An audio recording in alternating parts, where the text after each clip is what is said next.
স্থানীয় সময় শনিবার সকাল থেকেই কুয়ালালামপুরের কোতারায়া এবং পার্শ্ববর্তী আমপাংজায়া এলাকায় দেখা দেয় উত্তেজনা। বেলা 11টায় একই সঙ্গে দুই জায়গায় চালানো হয় অভিযান। এ সময় পরীক্ষা করা হয় 1530 জনের কাগজপত্র। এর মধ্যে কোতারায়ায় 876 জন এবং আমপাংজায়ায় 654 জনের নথি যাচাই করা হয়।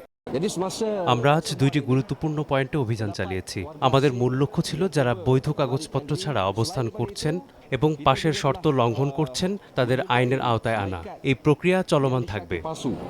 অভিযানে মোট 217 জনকে আটক করা হয়, যাদের মধ্যে 162 জন নারী এবং 55 জন পুরুষ। সবচেয়ে বেশি আটক হন মিয়ানমার, ইন্দোনেশিয়া এবং ফিলিপিন্সের নাগরিকরা। এছাড়া বাংলাদেশ, নেপাল, ভারত, পাকিস্তান, নাইজেরিয়া এবং একজন জার্মান নাগরিকও রয়েছেন।